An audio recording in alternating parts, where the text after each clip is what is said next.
Yes, Bhaiya, able to say. Okay, and so I'm audible to everybody. Is everybody is able to hear me? Sangram, Yes, Prabhuji. Aditya, Yes, we are able to hear you.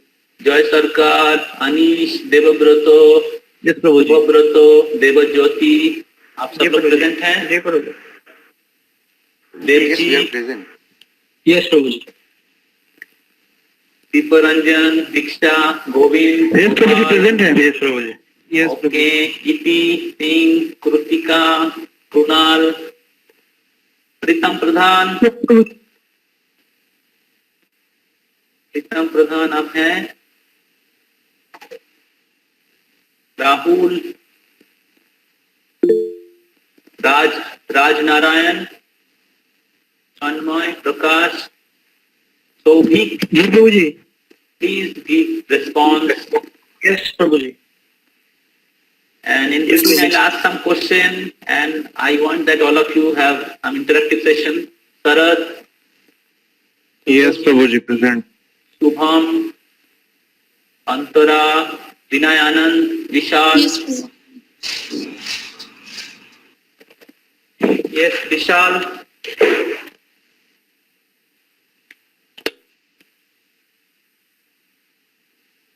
Okay. विशाल आप हैं क्या? कोई व्यक्ति इधर नहीं है? Shubham, शुभमय. Yes, Prabhuji present.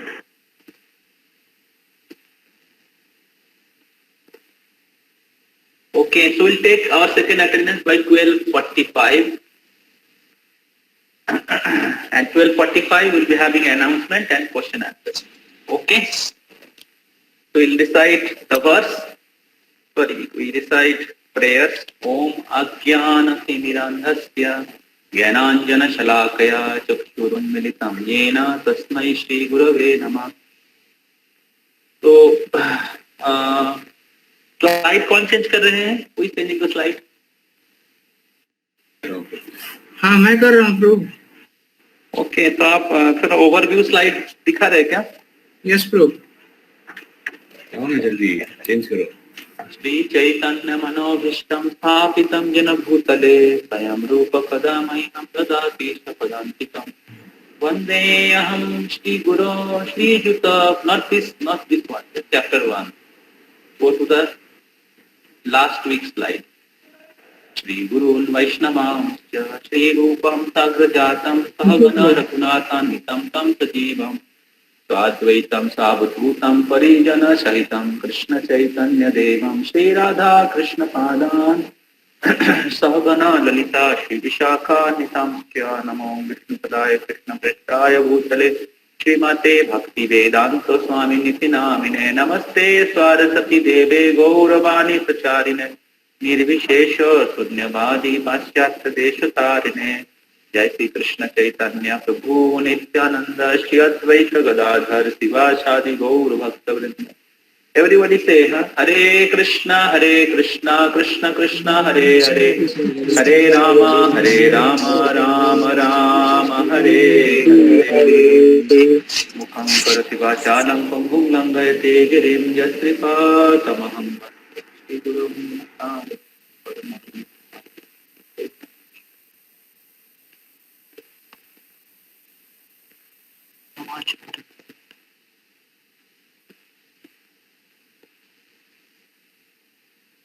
Hare Krishna. So thank you again for joining. So in our last week, go down. So we have explained that how Bhagavad Gita discussed the five primary aspects. So five primary aspects are Ishvara, the Supreme Lord, then Jiva, the living entity, the difference between body and soul, then Prakriti, the different nature, the material nature, Daivi Prakriti, Asurik Prakriti, or three modes of material nature, Satya, Rajo, Tamo, then Kal, time, and then Karma. So in this five aspects, four are permanent and one is changeable. So that is karma. So by practicing devotional service, you can become free from your all past sinful activities. So therefore, when Jiva surrender to Ishvara, the Supreme Lord, Krishna, then he can get out from the clutches of material nature, Prakriti, and then Kal. काल, कर्म और प्रकृति इसके प्रभाव से मुक्त हो सकता है जब जीव आत्मा भगवान की शरणागत हो। और वही भागवत गीता का मुख्य उद्देश्य है कि भगवान इस भागवत गीता प्रदान किए हैं कि हमें इस भौतिक जगत के बंधन से, जन्म मृत्यु के चक्र से हमें मुक्त करके उनके अपने धाम में लेके जाए। तो इसलिए भगवान इस 5 मुख्य एस्पेक्ट के ऊपर बताते हैं। इसको छोड़ के भी भागवत गीता में भगवान और भी बहुत सारे चीज बताए हैं जो हम लोग लास्ट वीक में चर्चा किए हैं। थोड़ा स्लाइड चेंज करिए। जो स्लाइड चेंज कर रहे हैं, मैं जो बोल रहा हूँ तो मेरे बहुत अटेंटिवली सुनिएगा तो समझ में आएगा कौन सा स्लाइड कैसे चेंज करना है। इसको छोड़ के 4 प्रकार की योग के बारे में भगवान बताए हैं, और फिर भौतिक जगत में क्यों हम लोग दुख भोगते हैं उसके बारे में बताते हैं, उससे कैसे हम लोग मुक्त हो सकते हैं। Shudra to going back to godhead, उसके बारे में बताते हैं। डिवाइन नेचर, डिमोनियक नेचर, दैवी संपद, आसुरिक संपद, उसके बारे में भगवान बताते हैं। भगवान बताते हैं डेनी गॉड वर्शिप के बारे में, जो इसमें नहीं लिखा है। डेनी गॉड वर्शिप के बारे में भगवान बताते हैं। How to prepare for death, मृत्यु के समय कैसे तैयारी करना चाहिए, कौन से समय में मृत्यु होने से कोई भगवान के धाम में वापस जा सकता है, उसके बारे में। तो 18 item of knowledge, then definition of dharma, इसके बारे में थोड़ा मैं ये सारा चीज इंट्रोडक्शन में मिलेगा आपको। तो जो भी चीज इधर 10 इंपॉर्टेंट एस्पेक्ट के बारे में और 5 इंपॉर्टेंट एस्पेक्ट के बारे में हम लोग चर्चा करें, प्रभुपाद जी उनके इंट्रोडक्शन में सब कुछ के बाद थोड़ा थोड़ा एक्सप्लेन कर दिया है। तो फिर आपको समझ में आएगा भागवत गीता कैसे पढ़ना है, भागवत गीता में क्या मिलेगा आपको, भागवत गीता का बेनिफिट क्या है, तो इंट्रोडक्शन में आपको मिलेगा। और फिर लास्ट में गीता महत्व है, 7 गीता महत्व है जो शंकराचार्य जी ने दिया है, Adi Shankaracharya the great acharya. And then उन्होंने गुरु परंपरा, जो ब्रह्म माध्य संप्रदाय जो गुरु परंपरा, उन्होंने वो एक्सप्लेन किया है कि किस प्रकार ये जो ज्ञान है मेरी व्यक्तिगत मन की व्याख्या नहीं है, ये गुरु शिष्य परंपरा में आ रहा है। और प्रभुपाद जी उनके तात्पर्य में हर जगह में उन्होंने कोट किया है।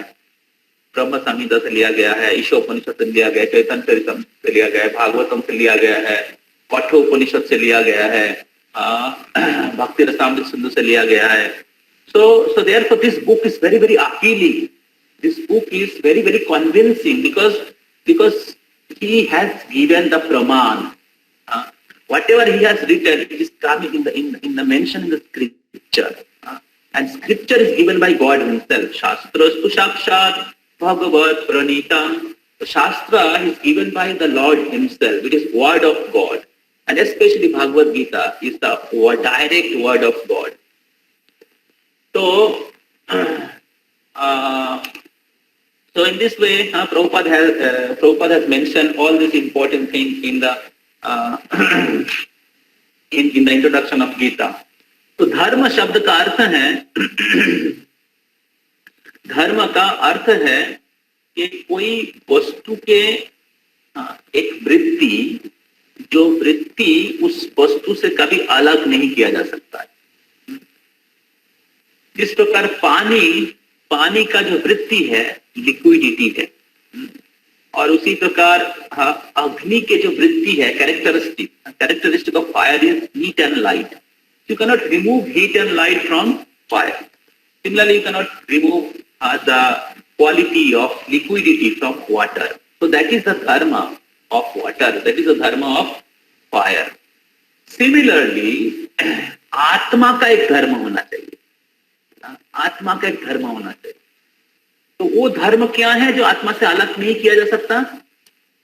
धर्म किसी वस्तु के वृत्ति है जो उस वस्तु से कभी या उस व्यक्ति से कभी अलग नहीं किया जा सकता, उसको उसका धर्म कहते हैं। उसी प्रकार आत्मा का धर्म क्या है जो आत्मा से कभी अलग नहीं किया जा सकता? ना, आत्मा भगवान के अंश है। आत्मा is the part of God, भगवान के अंश है। इसलिए आत्मा की स्वाभाविक वृत्ति है भगवान की सेवा करना। इसलिए जो भगवान की सेवा करने की जो वृत्ति है, ये कभी भी आत्मा से अलग नहीं किया जा सकता। जैसे हाथ शरीर का अंश है, शरीर पूर्ण है और हाथ शरीर का अंश है, तो हाथ का धर्म है शरीर की सेवा करना। अगर हाथ सोचता है मैं हर दिन मुंह खा रहा है, आज से मैं खाऊंगा, मुंह को खाना नहीं दूंगा, तो क्या होगा? उसी प्रकार चोक भी सोचता है, कान भी सोचता है, तो क्या होगा? शरीर दुर्बल हो जाएगा। तो जब हाथ, चोक, कान सब एक ही कार्य करते हैं, मुंह को सेटिस्फाई करते हैं, उसमें सहायता करते हैं, तो क्या होता है? सब लोग शक्ति प्राप्त होते हैं। उसी प्रकार जब आत्मा भगवान की सेवा करते हैं, भगवान पूर्ण है, भगवान की सेवा करते हैं, भगवान भोक्ता है, भगवान ईश्वर है, सबके मालिक है, सबके पिता है, जब हम लोग भगवान की सेवा करते तब क्या होता है? हम लोग संतुष्ट होते हैं। तो इस प्रकार अंश का कर्तव्य है पूर्ण की सेवा करना, और इसीलिए आत्मा का धर्म है प्रभु या ईश्वर की सेवा करे। तो इसलिए जो धर्म है ये भागवत धर्म है। जो धर्म है, धर्म एक ही है क्योंकि भगवान एक है, तो उसको कहते हैं भागवत धर्म। तो इसलिए कृष्ण गीता में कहते यदा यदा ही धर्मस्य ग्लानिर्भवति भारत। तो यदा यदा ही धर्मस्य, तो कृष्ण ने नहीं कहा कि हिंदू धर्म, मुस्लिम धर्म, क्रिश्चियन धर्म, ये जो सारा अलग अलग प्रकार के धर्म है, उपधर्म है, सब रिलीजियन। इसके ऊपर जिनको डाउट है, नए लोगों को थोड़ा डाउट हो सकता है, तो उसके ऊपर एक टॉपिक पहले से हम लोग लिए थे, if god is one why there is so many religion. तो वो टॉपिक आप सुन लीजिएगा हमारे गरिया वॉइस यूट्यूब चैनल में। तो पुराने भक्तों को आशा करते इसके ऊपर डाउट नहीं है। तो इस प्रकार धर्म का अर्थ है भागवत धर्म, भगवान के जो धर्म है, और भगवान एक है, और भगवान के भक्ति हमें करना चाहिए, भगवान की सेवा हमें करना चाहिए। और वो भगवान कौन है? कृष्णस्तु भगवान है, कृष्ण स्वयं भगवान। आगे चलते हैं। ओके, थोड़ा पीछे जाइए, थोड़ा पीछे जाइए। हाँ, तो भागवत गीता कोई okay, Bhagavad Gita meant for Hindus और इंडियंस, तो मैंने ऑलरेडी अभी इधर बोल दिया। Bhagavad Gita is meant for every soul, सर्वजोनिषु कौन्तेय, for every living entity. Is not for Hindu और Indian, it is for every living being. आगे चलते हैं, उसके पीछे वाला श्लोक है भागवत गीता कोई माइथोलॉजिकल बुक है क्या? इस Bhagavad Gita a mythological text? So sometimes people think, especially today's world, so-called intellectuals, they think that Bhagavad Gita is a mythological book. और बहुत सारा जगह में ये भागवत गीता को माइथोलॉजिकल, डिक्शनरी में माइथोलॉजिकल बुक, वेदा माइथोलॉजिकल बुक के रूप में लिखा गया है। एक्चुअली ये ब्रिटिश लोगों ने किया है। जब ब्रिटिश लोग ने इंडिया में आया है तो they wanted to conquer India and they found that India is very, very united, like 200 years before when Britishers came. So they have sent some team to overview Bharat की सिचुएशन कैसे, उसको देखने के लिए भेजा गया था। And they found that India is very, very united, and the center point of that unity was dharma, spiritual practice, the culture. So then they thought to destroy it. Unless we destroy the culture and the religion, we will not be able to conquer India. तो उन्होंने क्या किया, कुछ लोगों को भेजा वो उसको इंडियन रिलीजन को पढ़ने के लिए, गीता भागवत इसको पढ़ने के लिए। मैं नाम भूल गया, कुछ लॉर्ड मैक्सवेल और कोई ऐसा कुछ था, वेलेस्ली नाम भूल गया। तो उन लोगों ने पढ़ा, और पढ़ के उन लोगों ने परपोर्ट दिया, उसका जो तात्पर्य, उसका मीनिंग दिया। और उसमें उन्होंने बहुत सारे प्रकार के अलग अलग प्रकार के गलत इंटरप्रिटेशन, उनके मन की नीत व्याख्या किया, और उसी समय सब माइथोलॉजी, देन फेथ, ये सब वर्ड उन्होंने बनाया है। तो भागवत गीता कोई माइथोलॉजिकल बुक नहीं है। Bhagavad Gita speaks about karma, Bhagavad Gita speaks about kala, Bhagavad Gita speaks about how soul changes the body, reincarnation. Bhagavad Gita speaks about the difference between body and soul, and very scientifically Bhagavad Gita explains all these things. Bhagavad Gita explains the position of the Supreme Lord. So Bhagavad Gita is not speaking some very sentimental, ritualistic thing.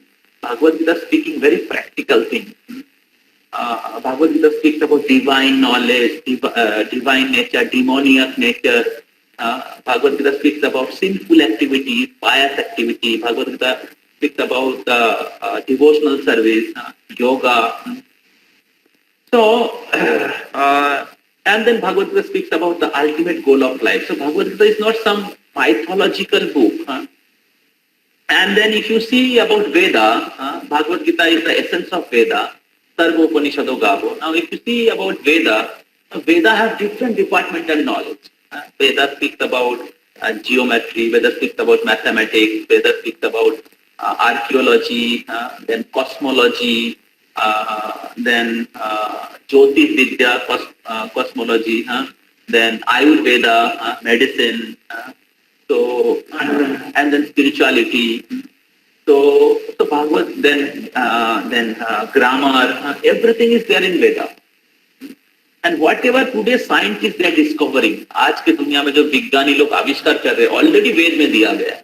जैसे embryology, then the plant have life, then even Newton theory, Newton theory, हम एक दिन आप लोगों को दिखाएंगे. जो Newton theory जो है ये ऑलरेडी वेद में पहले से दिया गया है.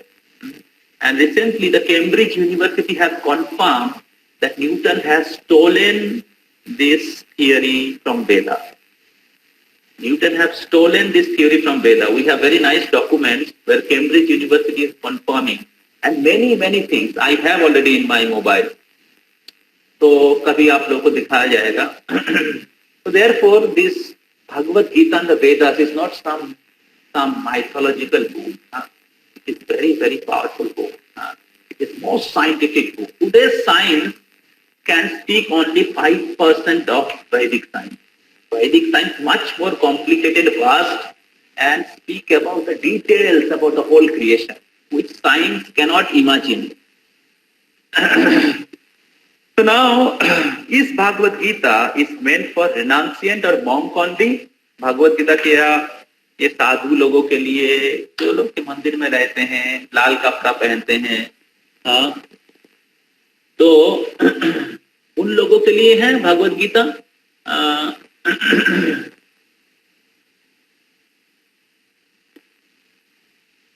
So no, it is for everyone,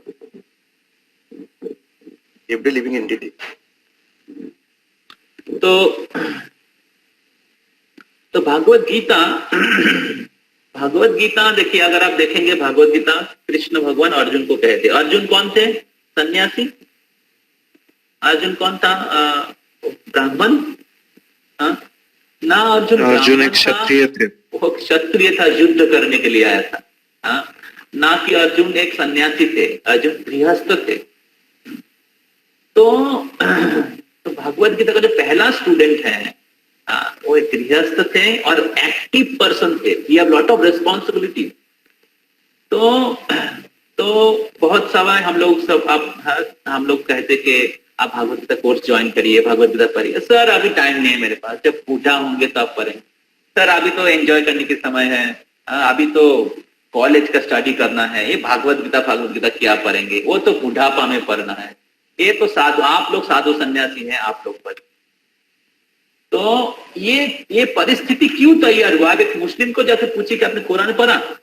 बोले हाँ पढ़ा है. और हिंदू को पूछिए, ये हम लोगों की परिस्थिति है. हिंदू और सेक्टरियनिज्म के आप क्या बोलते हैं उसको, धर्मनिरपेक्षता के नाम पे हम लोग आधार्मिक बन चुके हैं। धर्मनिरपेक्षता के नाम पे, धर्मनिरपेक्षता का मीनिंग है कि everybody has right to study their own scripture. That is the meaning of धर्मनिरपेक्षता। But what is happening in today's world, what is happening to the Hindus, in the name of Dharma Nirapekshata, they have given up their religion. They have forgotten to study their own scripture. That is the situation. And you think, I am very intelligent, I am very modern, I have advanced. It is a foolish idea. And because of that, the whole society is collapsing. Because of that, we are inviting Kurukshetra war in our family, in our home, in our country. The Kurukshetra war which was happening between Pandavas and Kauravas, that is happening in everywhere now. So if we want to establish dharma, if you want to live a happy life, a civilized life, we need to study Bhagavad Gita. So Bhagavad Gita is not for just renunciation. Bhagavad Gita solve the root of the problem. Problem का जो जड़ है उसको address करते हैं, हमें सही ज्ञान, सही रास्ता प्रदान करते हैं। हाँ, तो आगे चलते हैं, आगे चलते हैं। Benefit of reading Bhagavad Gita. Bhagavad Gita, we become spiritually more determined, we become free from doubts and more confident. So many doubt comes in our life. We don't know how to go forward. So, but Bhagavad Gita will remove, will answer your all questions. The question which you have, or the question which you should have. And then Bhagavad Gita will make you free from all sinful reaction. Bhagavad Gita will make you free from all sinful reaction and sinful propensity, bad habits, और पिछले जीवन के जो जितने पाप कर्म से आपको मुक्त करेगा। तो such a great benefit Bhagavat Gita है। Bhagavad Gita will make you emotionally balanced. Sometimes we become very emotional, but Bhagavad Gita will make you understand that what is the reality, how we should deal. So you become emotionally balanced and spiritually strong. Like Arjuna became emotionally balanced and become spiritually strong. Then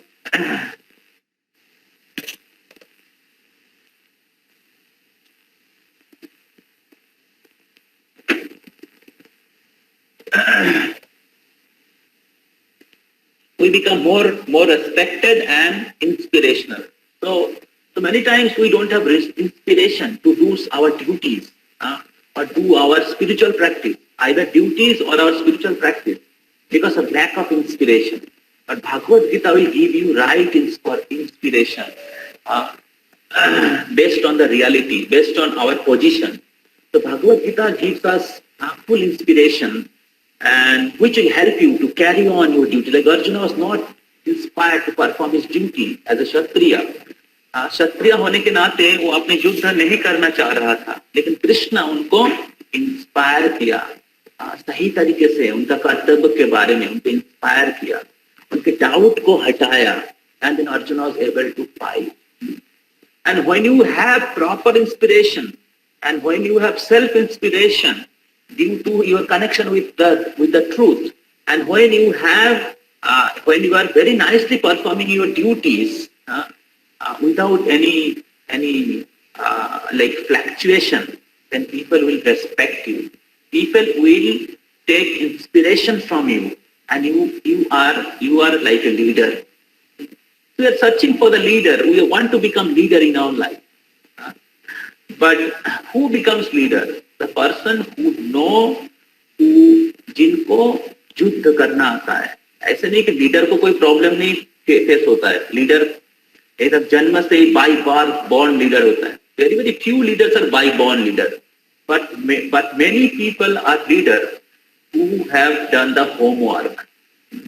Now Gita हमें मदद करते हैं कि किस प्रकार हमें सही ज्ञान प्राप्त करना चाहिए, और तब जब सही ज्ञान प्राप्त करेंगे तो हम लोग हमारा कर्तव्य और हमारे आध्यात्मिक जीवन के बारे में हमें इंस्पिरेशन रहेगा.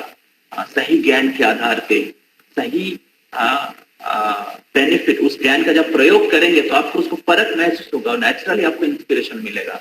And thus you become a very nice, develop nice character, become very responsible, you develop very nice habit, punctual, then your duties, आप जो कार्य करते हैं बहुत defined होते हैं, and then you become very selfless, then you become devotee of God, and you have all wonderful saintly quality like humility, tolerance, perseverance, self-control, devotion, equipoise.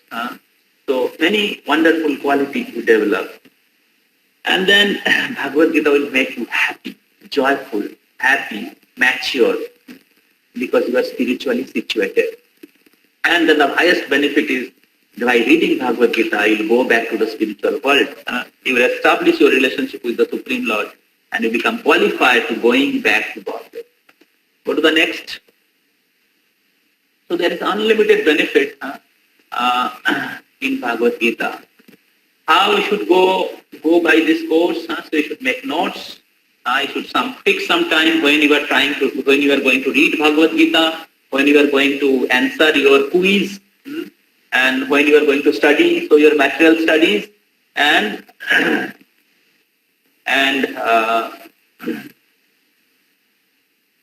then your this Bhagavad Gita course. तो दोनों को कैसे आप time के अनुसार आप करेंगे, उसके बारे में बहुत अच्छा प्लानिंग होना चाहिए.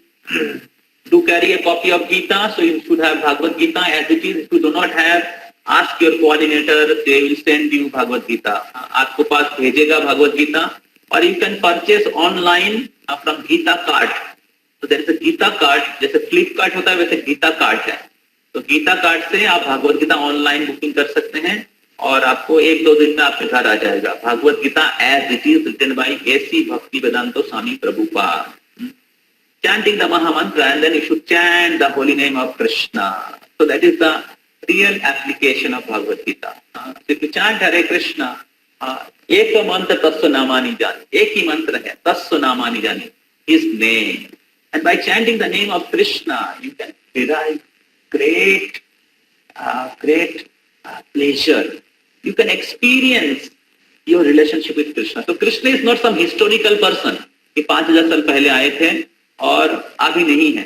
Krishna is still present through his books, Bhagavad Gita.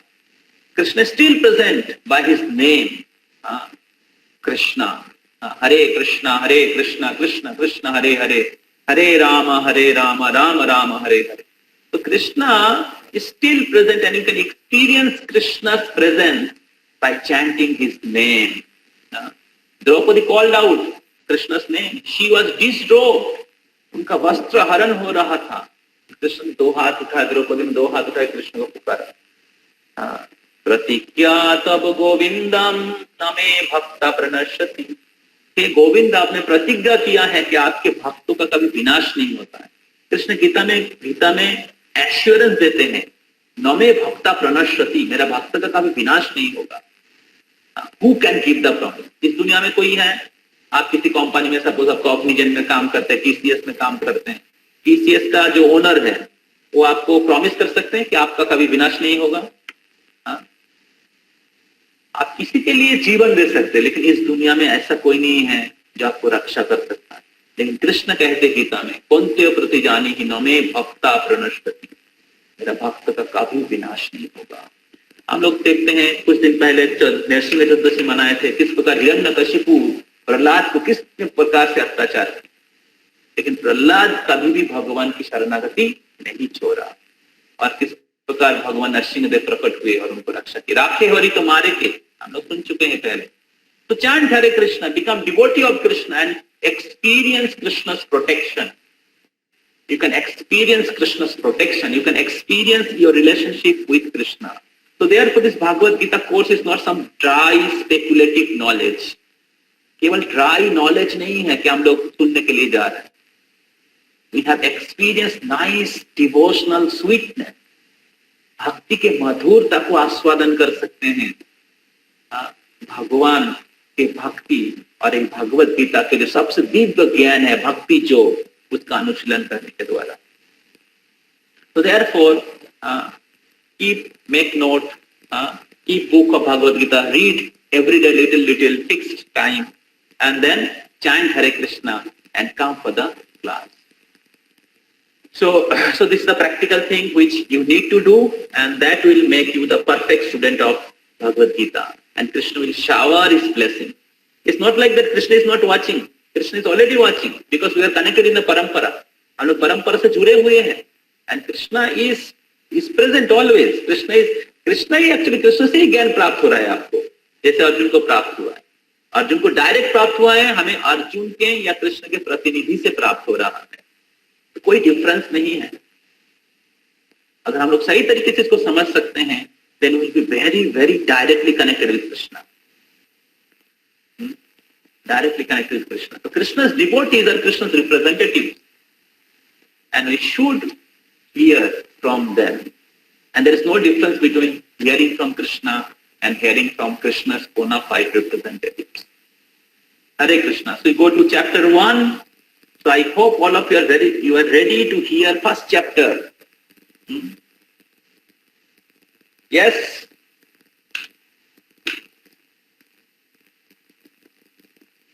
So the first chapter of Gita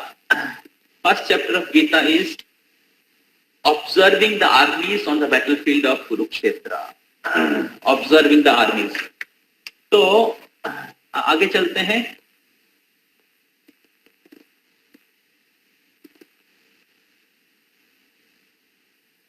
तो गीता शुरू करने से पहले जैसे हम लोग चर्चा कर रहे थे कि ये भगवत गीता भगवान से आए. तो भगवान शब्द का अर्थ क्या है?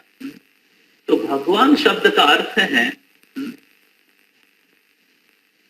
जिनमें 6 प्रकार के ऐश्वर्य पूर्ण रूप से हैं. ऐश्वर्यस्य समग्रस्य वीर्यस्य यशस्वी श्रेय ज्ञान वैराग्यश्चैव सर्वविदां इति अंगना. तो 6 प्रकार ऐश्वर्य जिनके अंदर पूर्ण रूप से हैं, उसको भगवान कहते हैं. तो 6 ऐश्वर्य क्या क्या है? ऐश्वर्य समग्र ऐश्वर्य जिनके ऊपर पूर्ण रूप से है, वो 6 प्रकार का ऐश्वर्य क्या है? ऑल ब्यूटी, ऑल वेल्थ, मतलब संपदा, all knowledge, then all strength, then all fame and all renunciation. इस दुनिया में अगर ये जो अलग 6 प्रकार के जो ऐश्वर्य होता है, मतलब सौंदर्य, संपद, फिर ज्ञान, फिर शक्ति, फिर यश, ख्याति और वैराग्य, जिनके अंदर थोड़ा सा रहता है, तो हम लोग उनके प्रति आकर्षित हो जाते हैं. जिनके पास धन होता है उनको कहते हैं धनवान, जिसके पास ज्ञान होता है उनको कहते हैं ज्ञानवान, और जिसके पास शक्ति होता है उनको कहते हैं शक्तिमान. तो शक्तिमान, ज्ञानवान, धनवान, रूपवान, उसी प्रकार भगवान. तो भगवान शब्द का अर्थ है जिनके अंदर 6 ऐश्वर्य पूर्ण रूप से है. इस दुनिया में अगर किसी के अंदर वो रहता है थोड़ा सा, तो हम लोग उनके प्रति आकर्षित हो जाते हैं. बिल गेट्स, बहुत धन है उनके पास, तो सब अल्बर्ट आइंस्टाइन बहुत ज्ञानी है, तो हमें उनके प्रति आकर्षित हो जाता है. उसी प्रकार भगवान के अंदर, आगे वाला स्लाइड में चलिए, भगवान के अंदर ये 6 प्रकार के ऐश्वर्य पूर्ण रूप से हैं, और इसलिए भगवान सबसे आकर्षणीय है. भगवान सबसे आकर्षणीय है क्यों? क्योंकि उनके अंदर ये 6 प्रकार के गुण पूर्ण रूप से हैं. इस दुनिया में ऐसा कोई है जिसके अंदर ये 6 ऐश्वर्य पूर्ण रूप से है? 6 ऐश्वर्य या 2-3 ऐश्वर्य है? किसी के पास बहुत ज्ञान है लेकिन देखने में अच्छा नहीं है. किसी के पास बहुत धन है लेकिन बुद्धि नहीं है. किसी के पास बहुत पैसा है लेकिन वैराग्य नहीं है. किसी के पास बहुत क्या बोलते हैं, सौंदर्य है लेकिन शक्ति नहीं है. Correct? So in this world, people may have all this all this six opulence and little, but they do not have all the opulence incomplete. But we can see in the pastime of Krishna, Krishna possesses all these six opulence incomplete. All these six opulence incomplete. Krishna के अंदर सारे ऐश्वर्य पूर्ण रूप से हैं. For example strength. Krishna lifted Govardhan hill when he was only 7 years old. 7 साल की उम्र में कृष्ण गिरिराज गोवर्धन उठाए थे. कृष्ण गिरिराज गोवर्धन उठाए थे. उसी प्रकार कृष्ण सबसे ज्ञानी है. कृष्ण बोलते हैं गीता में कि मैं अतीत वर्तमान भविष्य सब कुछ के बारे में जानता हूँ.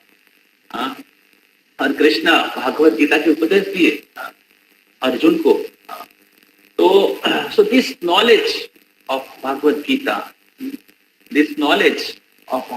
still people are reading. All the different categories of people are reading. तो कृष्ण ने नोट नहीं बना के लाया था. ये नोट है, देखते देखते अर्जुन अर्जुन ये करो.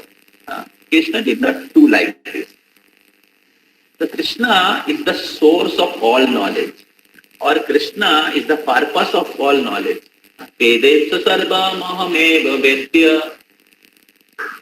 तो कृष्ण कहते हैं गीता में कि वेदस्य सर्वम अहमेव वेद्य. I am the compiler of Veda and I am the purpose of Veda. So the knowledge Krishna has given in Bhagavad Gita is the most complete knowledge. And people are still reading. After 5,000 years, it did not become old. Bhagavad Gita का ज्ञान ये क्या बोलते हैं पुराना नहीं हो गया है. आज भी लोग पढ़ रहे हैं, नया नया लग रहा है. और कृष्ण सबसे रिनाउंस्ड है. तो कृष्ण पूरे पृथ्वी के मालिक, पूरे सृष्टि के रचयिता होने के बाद भी अर्जुन के रथ के सारथी बन गए. कृष्ण अर्जुन के रथ के सारथी बन गए. तो कौन ऐसे व्यक्ति है इस दुनिया में, बिल गेट्स, टाटा, बिरला, आपका गाड़ी का ड्राइवर बनेंगे कभी? But Krishna was ready to become the driver of his of Arjuna's chariot because he is devotee. He is the lover of his devotee. He loves his devotee very much. तो इस प्रकार कृष्णा ये जो 6 ऐश्वर्य पूर्ण रूप से एग्जिबिट करते हैं. और क्योंकि कृष्ण में 6 ऐश्वर्य पूर्ण रूप से है, इसलिए उनकी नाम है कृष्णा. और क्योंकि भगवान में 6 ऐश्वर्य पूर्ण रूप से हैं और इसलिए भगवान सर्वाकर्षक है, तो सबको आकर्षित करते हैं. और क्योंकि भगवान में 6 ऐश्वर्य पूर्ण रूप से हैं और वो सबको आकर्षित करते हैं, और इसलिए उनका नाम है कृष्णा. भगवान कृष्ण है. क्योंकि कृष्ण में ये 6 ऐश्वर्य पूर्ण रूप से हैं. क्योंकि भगवान, कृष्ण शब्द का अर्थ है सर्वाकर्षक, ऑल अट्रैक्टिव. सर्वाकर्षति इति Krishna. So because he possesses all the 6 opulence incomplete, and therefore he is all attractive, and therefore भगवान का नाम है कृष्णा. ऐसे नहीं कि कृष्ण को भगवान बना दिया गया है. भगवान कृष्ण ही है. क्योंकि भगवान के अंदर एक 6 ऑपुलेंस है, और इसलिए भगवान सर्वाकर्षक है, इसलिए भगवान का नाम है कृष्ण. और हर शास्त्र में कृष्ण के भगवत्ता को स्वीकार किया गया है. कृष्णस्तु भगवान से, ब्रह्म संहिता में ब्रह्मा स्वीकार करते हैं, शिव पुराण में शिव जी स्वीकार करते हैं. और सारे जितने भी देवी देवता हैं कृष्ण की भगवत्ता को स्वीकार करते हैं. आगे चलते हैं.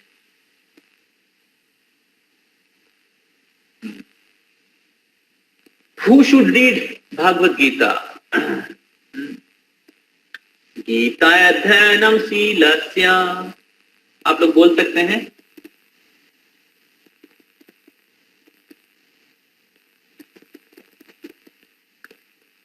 प्राणायाम प्राणायाम परस्य च प्राणायामाय परस्य च नैव शान्तिः पापानि नैव शान्तिः पापानि पूर्वजन्म कृतानि च पूर्वजन्म पूर्वजन्मकृतानि च Okay, somebody read the translation down. Yes, read. The young No, not that. to learn Translation for you. how to live Translation for you. the old If one read Bhagavad Gita, If one पढ़िए. if one reads Bhagavad Gita If one reads Bhagavad Gita, and with all seriousness and by the grace of the Lord, the reactions of his past misleads will not act upon him. Okay. तो पूर्व जन्म कृतानि च, पूर्व जीवन के जितने भी कार्य उन्होंने किया है, नैव शांति ही पापानि, will not act upon him. तो अगर कोई भागवत गीता का अध्ययन करते, गीता अध्ययन सीलस का मतलब very sincerely, sincerely and seriously. तो गीता अध्ययन सीलस प्राणायाम परस्य च, अगर कोई भागवत गीता का पारायण अध्ययन करते हैं और बहुत सिंसियरली, बहुत सीरियसली, तो क्या होगा? नैव शांति ही पापानि पूर्व जन्म कृतानि च, तो पूर्व जीवन के जितने भी पाप कार्य हैं उनके ऊपर एक्ट नहीं होगा. हरि बोल. देखिए कितना बेनिफिट है. अगर एक कोर्स करेंगे, इस कोर्स से आपके पूर्व जीवन के जितने भी पाप कर्म के फल से आप मुक्त हो जाएंगे. कृष्ण के संस्पर्श में आएंगे, कृष्ण ज्वलंत अग्नि के जैसा है. कृष्ण के संस्पर्श में आएंगे तो आपके जितने भी पाप है जल के राख हो जाएगा और आप शुद्ध हो जाएंगे. जैसे सोने को प्यूरिफाई किया जाता है, कैसे? आग से. तो सोने को आग से उसको प्यूरिफाई किया जाता है. तो उसी प्रकार भौतिक जगत में हम लोग कलुषित हो गए, लेकिन कृष्ण के संस्पर्श में आएंगे तो आप शुद्ध हो जाएंगे. तो now who should read Gita? The young to learn how to live. एक यंग बच्चे के लिए, जैसे आप सब लोग स्टूडेंट हैं, तो आपके लिए, यंग लोगों के लिए कैसे जीना चाहिए. ओल्ड के लिए हाउ टू डाई. तो people are panic about death, but Gita speaks how to die in a right consciousness, how to die with happiness. So then, for ignorant, for wisdom, to learn it, for humility. Many times learned people are very much proud. But Gita says that Vidya Vinaya Sampanna. So Vidya, real Vidya will make person humble, rich, compassion. Then dreamer for achievement. So many times we dream. Many times we dream in this world, oh, I'll do this, I'll do that, and then I'll achieve this. But practically it does not happen because we have to go through many difficulties, many challenges. So similarly, Arjuna was facing challenge, but how to overcome the challenge and become successful? What are the challenges comes in our life? And why those challenges comes? क्यों challenge का सामना करना पड़ता है? Mind कैसे हमें deviate करता है, हमारे मन इंद्रिय किस प्रकार हमें प्रताड़ित करते हैं, किस प्रकार हम लक्ष्य से दूर चले जाते हैं, ये सब कुछ हम लोग सामना करते हैं. तो और उसको कैसे आप ओवरकम कर सकते हैं और आप लक्ष्य को पहुंच सकते हैं. Gita speaks about that. The dreamer for achievement, the practicals for counsel. So Gita will counsel you, Gita will counsel you, Gita will speak how to take the decision, how to do the things in proper way. For weak, for strength, for strong, for direction. Strength is not sufficient, you need direction also. Like Duryodhana have lot of strength, but he did not have direction because Krishna is not there on his chariot. But Arjuna have strength, but same time he has Krishna also. So therefore strength is not sufficient, knowledge and direction is required in our life. And therefore this course is very, very important for all of you. Studying Gita, practicing Gita is very, very important for all of us. For humble, for exaltation, for worry, for rest. The Gita will, person who is very much worried what will happen, they will come to peace and rest by reading. They will get a lot of hope. By troubled, for peace. So then for doubting, for assurance. So many doubts are there, but Krishna is giving assurance, many assurance. Like last time I was speaking one story, how people have came to committing suicide in the hotel, and how that Gita saved his life. Gita saved because he got lot of assurance. He got lot of hope. The sinner for the salvation. Most of the people are sinner in this world, and they're going to suffer the reaction of their sin. But Gita will destroy all the sin as spoken in Gita Mahatma 2. So by reading Gita, by chanting Hare Krishna, becomes free from all the sin. Then for the seekers, for moksha. So for the seekers, spiritual seekers, Gita will give them moksha. And for the human, for guidance. Such a wonderful book, such a wonderful benefit of reading Bhagavad Gita. So are you ready to enter into the first chapter? Are you ready Yes, to enter Prabhuji, into we the are first ready. chapter and get Yes, the benefit? Prabhuji. How many of you are ready? Please raise your hand. How many of you want to get the Hari benefit? Bol. Cool. Huh? Hari Bol. I think many of you are sleeping. Oh, क्या Gita course आया तो certificate के लिए. हाँ? कितने लोग certificate के लिए आए हैं और सोए हुए हैं क्लास में? हाँ? Certificate is just a paper. Huh? But as I have told you, people have lot of money and degree, but they are thoroughly frustrated in their life. So people are committing suicide in their life. So therefore, theoretical platform of degree and money cannot make people happy and solve the problem. Arjuna was the best warrior, but still he was faced problem. And he surrendered to Krishna, and Krishna solved his problem. तो इसलिए हमें भागवत गीता को सही तरीके से समझिए, इसको seriously लीजिए. तो पहले हमें ये चीज समझना चाहिए कि कृष्ण भगवान है और कृष्ण ब्रह्मा, शिव और जितने भी देवी देवता हैं उनके ईश्वर हैं, उनके प्रभु हैं. कृष्ण परम पुरुषोत्तम परमेश्वर भगवान है और हम सभी लोग जीवात्मा है, आत्मा है, भगवान के अंश हैं. तो हमें भगवान की शरणागत होना चाहिए. और कृष्णा हमें भगवत गीता के उपदेश दे रहे हैं कि किस प्रकार हम सही तरीके से इस मनुष्य जीवन को सही उपयोग कर सके और भगवान के साथ हमारा संबंध को जोड़ सके. तो और बाकी बहुत सारे चीज जैसे कृष्णा गीता में कहा है, practical knowledge, guidance, manual book, so everything is also there in Gita. So now we'll enter into the first chapter. तो फर्स्ट चैप्टर का आगे चलते हैं. फर्स्ट चैप्टर का पूरा गीता का डिवीजन इस प्रकार है जैसे हमने पहले लास्ट वीक में भी कहा है.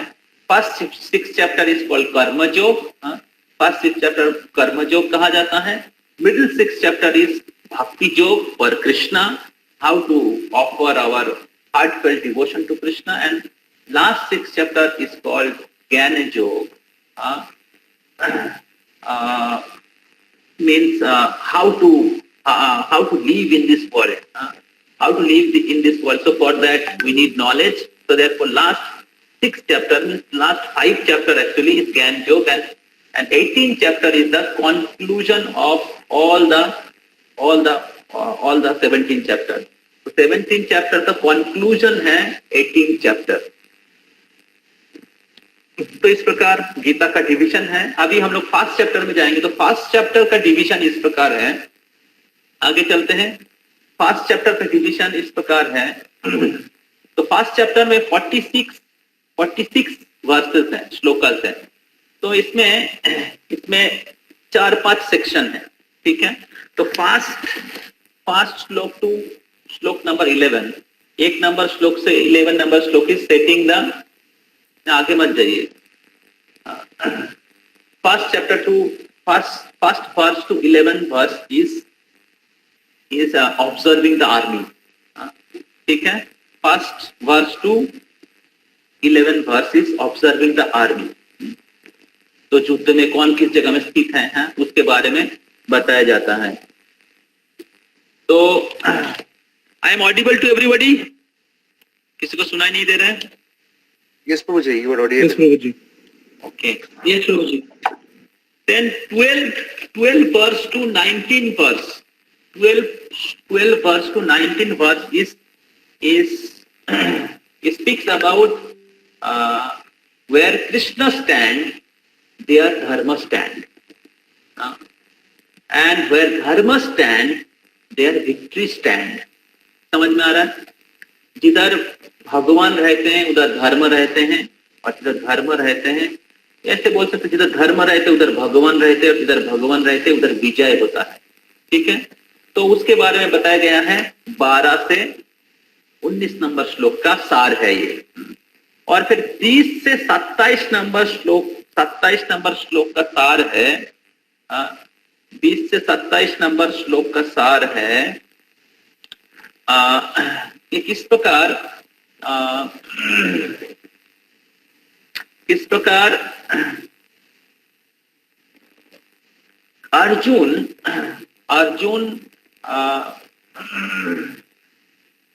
अर्जुन कृष्ण को अच्युत कह के एड्रेस कर रहे हैं। Krishna is addressing, Arjuna is addressing Krishna as Achyut, means infallible. तो जिनका कभी पतन नहीं होता है। और Arjuna is addressing Krishna as a Rishikesh, the master of senses, and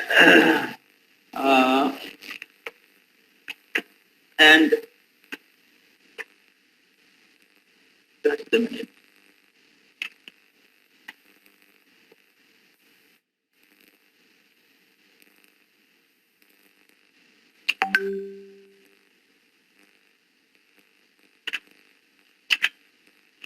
हाँ, और अर्जुन कृष्ण को कह रहे हैं कि इस रथ को युद्ध दोनों पार्टी के बीच में लेके जाओ। तो arjuna is ordering Krishna. Arjuna is ordering Krishna. Now this 20 to 27 verse is explaining how Krishna is following the order of Arjuna, but still Krishna does not lose his position as Achyuta, Supreme Lord. समझ में आ रहा है? ये 20 number से 27 number जो श्लोक है, इसमें भगवान कृष्ण को अच्युत, कृष्ण को ऋषिकेश के रूप में एड्रेस किया गया है। हालांकि कृष्णा अर्जुन के ऑर्डर फुलफिल कर रहे हैं। कृष्ण को बोल रहे हैं अर्जुन के रथ लेके जाओ। अभी अर्जुन कृष्ण को रथ लेके जाने के लिए बोल रहे हैं और कृष्ण अर्जुन का रथ चला रहे हैं, लेकिन कृष्ण अर्जुन का रथ चलाने के बाद ही कृष्ण के जो भगवान के रूप में जो पोजीशन है, कृष्ण पोजीशन एज भगवान डज नॉट क्या बोलते हैं चेंज। कृष्ण के भगवान के रूप में जो पोजीशन है ये चेंज नहीं होता। ये स्लाइड इधर नहीं है, लेकिन मैं आप लोग को बता रहा हूं, आगे थोड़ा थोड़ा आपको इसको क्लियरली समझ में आएगा।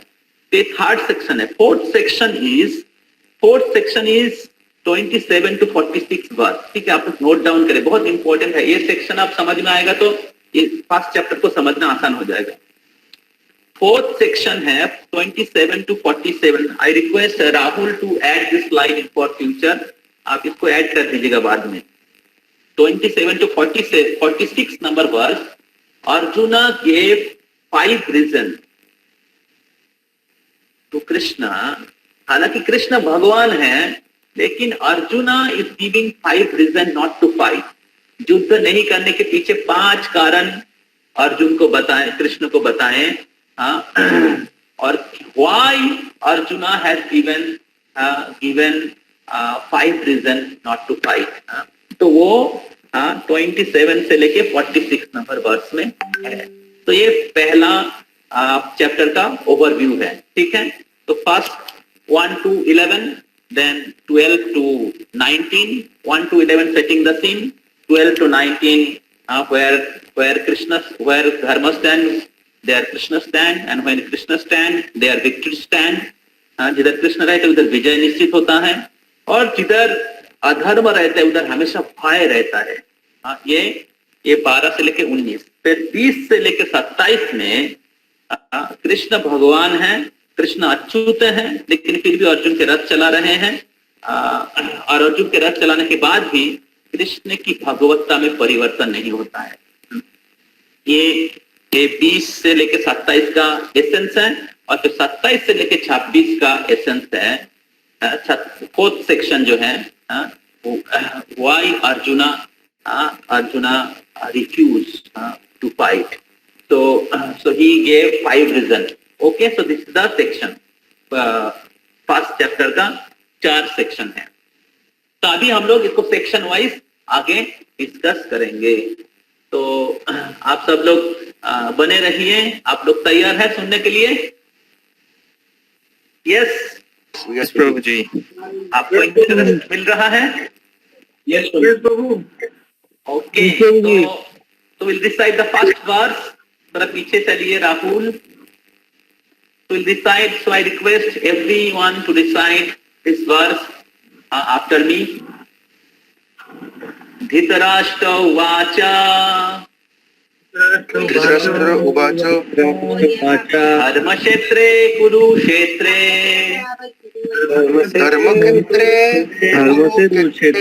कुरुक्षेत्रे समवेता जुजुत्सव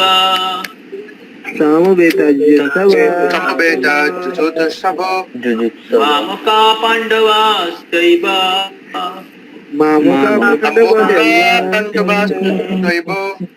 किं कुर्वत संजय।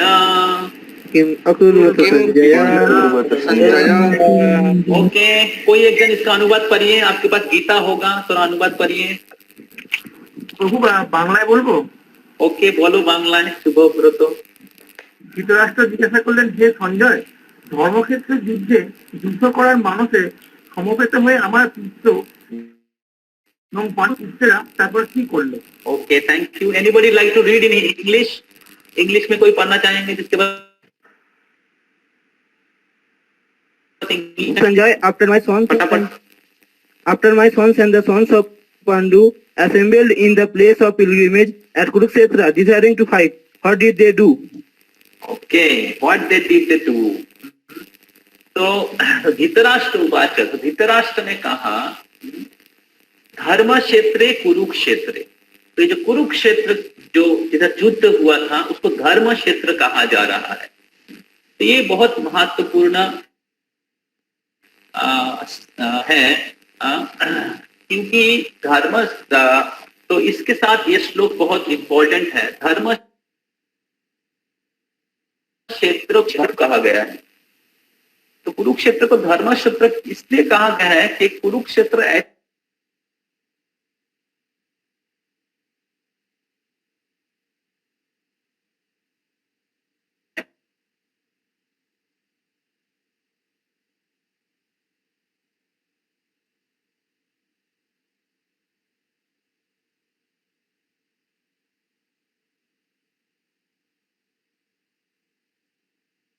एक स्थान है, धर्म का विजय सुनिश्चित होगा।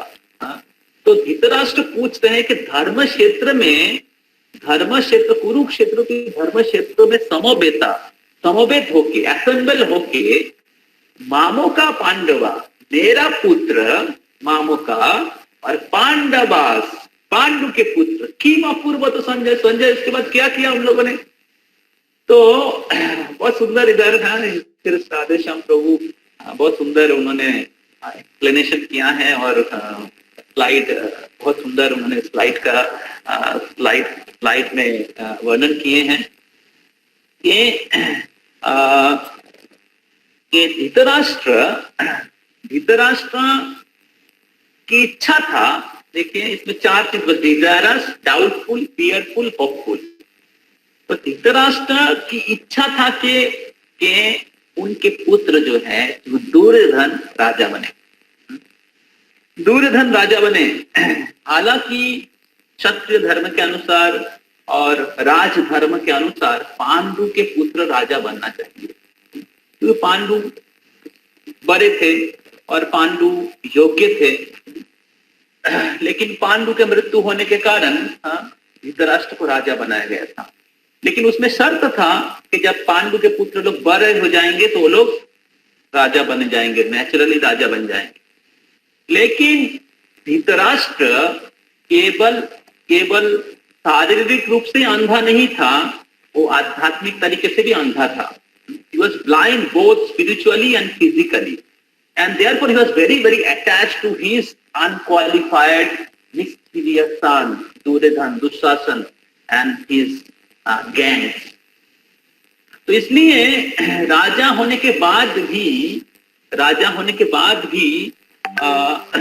इधर उनको निरपेक्ष होना चाहिए, लेकिन वो अपने पुत्र के प्रति पक्षपात पूर्ण था। और इसलिए उनकी इच्छा है कि दुर्योधन राजा बने। लेकिन उनकी चिंता है, उनकी संदेह है कि राजा ये युद्ध जो है धर्म क्षेत्र में हो रहा है। देखिए एक एक श्लोक का बहुत इंपॉर्टेंट मीनिंग है। व्यासदेव जी ने क्यों ये सारा शब्द का यूज किया है, उसके पीछे डीप मीनिंग है। इसलिए अगर भक्तों के संग में सुनेंगे तो समझ में आएगा। तो धृतराष्ट्र का संदेह है कि अरे ये युद्ध तो धर्म क्षेत्र में हो रहा है और धर्म क्षेत्र में तो धर्म का विजय होगा। मेरे बच्चे लोग क्या जीत पाएंगे? मेरे बच्चे लोग क्या जीत पाएंगे कि धर्म क्षेत्र में तो धर्म का ही विजय होता है। जैसे अभी सपोज वर्ल्ड टेस्ट चैंपियनशिप है, इंडिया वर्सेस न्यूजीलैंड, और ये बैटल कहाँ पे होगा ना? इंग्लैंड में होगा। अभी भारत के लोग चिंता कर रहे हैं इंग्लैंड का पिच कैसा होगा, वो जो पिच है इंडिया के फेवर में जाएगा क्या? तो हर जगह का एक क्या होता है, महत्व होता है। तो उसी प्रकार धृतराष्ट्र सोच रहा है यार ये युद्ध तो धर्म क्षेत्र में होगा और धर्म क्षेत्र में तो धर्म का ही विजय होगा, और हमारे बच्चे लोग तो धर्म के खिलाफ है, उनका का विजय होगा। लेकिन उनकी इच्छा है कि मेरे बच्चे लोगों को विजय होना चाहिए। तो ये बहुत सुंदर, मेरे को बहुत अच्छा लगा भगवत गीता का फिलोसफी, भगवत गीता का जो श्लोक का संस्कृत का meaning is very very heart touching and very much interesting. You can go deeper in the knowledge and you can understand that actually this knowledge is not some sentiment. It is very very important and science, and it is meant for us. तो धर्म क्षेत्रे कुरुक्षेत्रे समवेता जुजुत्सव मामका पांडवाश्चैव। तो एक doubtful है। दूसरा है कि धृतराष्ट्र थोड़ा फियरफुल भी है। फियरफुल इसलिए है, देखिए, और दूसरा ये साइड है कि धृतराष्ट्र फियरफुल के धर्म क्षेत्र में गया मेरे बच्चे लोग, और अगर धर्म का प्रभाव मेरे बच्चे के ऊपर हो जाता है और वो लोग अगर आपस में समझौता करके वापस आ जाता है, नहीं इतना दिन आप लोगों को हम लोगों ने बहुत अत्याचार किया है, आप लोग 15-14 साल वनवास में थे, एक्चुअली आप लोगों को राजा बनना चाहिए। अगर उनके हृदय में सद बुद्धि का उदय हो जाता है और वो लोग अगर युद्ध क्षेत्र में, कुरुक्षेत्र में जाके समझौता करके युद्ध नहीं करके वापस आ जाता है तो क्या होगा? मेरा गद्दी चला जाएगा। धृतराष्ट्र डर रहा था कि मेरे बच्चे के ऊपर अगर सद बुद्धि धर्म का प्रभाव हो जाता है। प्रभुपाद लिखते हैं तात्पर्य में, बहुत बार माता पिता, कली युग में माता पिता लोग बहुत भयभीत हो रहे थे कि मेरे बच्चा इस्कॉन में गया, अगर साधु बन जाता है, मेरे बच्चा गीता कोर्स कर रहे हैं, उसके अगर गीता का सद बुद्धि, उसका तो सद बुद्धि का उदय होता है। अरे बोलो हरि नाम जप करने लगता है तो क्या होगा, लोग क्या कहेंगे?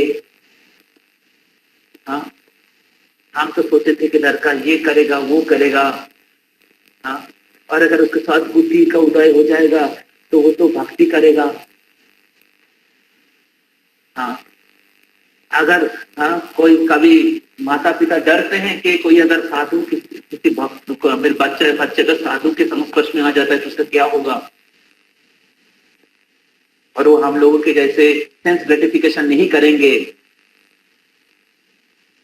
तो माता पिता बहुत बार भयभीत हो जाता है। धृतराष्ट्र के जैसे माता पिता जो आध्यात्मिक तरीके से भी अंधे हैं, उनको पता नहीं कि उनके बच्चे भी जन्म मृत्यु के चक्र में भटक रहे हैं, उनको पता नहीं कि कर्म की फल सबको भुगतना है। और इसलिए माता पिता का कर्तव्य है उनको आध्यात्मिक ज्ञान प्रदान करे, उनको भगवान के पास या मुक्ति के रास्ता दिखाए। लेकिन धृतराष्ट्र के जैसे अंधे बहुत बार तथाकथित माता पिता अपने बच्चों को आध्यात्मिक ज्ञान नहीं प्रदान करते, और उसके कारण क्या होता है, बच्चे लोग भी अज्ञान के अंधकार में डूबे रहते हैं और दुर्योधन के जैसे बच्चे बन जाते हैं। तो इधर धृतराष्ट्र भयभीत हैं कि मेरे बच्चे लोग उधर अगर समझौता करके आ जाएगा तो क्या होगा, हमें राज्य नहीं मिलेगा और पांडु के पुत्र लोग राजा बन जाएंगे। तो इस प्रकार धृतराष्ट्र भयभीत है। तो धर्म क्षेत्र कुरुक्षेत्र समवेता जुजुसभा मामो का पांडव, मेरा पुत्र और पांडु के पुत्र, मैं और पांडु, ये ईर्षा है। तो ये जो मामो का पांडवा mentality is there in everywhere in this world. भाई भाई में लड़ाई होता है, एक पड़ोसी दूसरे पड़ोसी के साथ, एक देश दूसरे के साथ, मामो का पांडवा।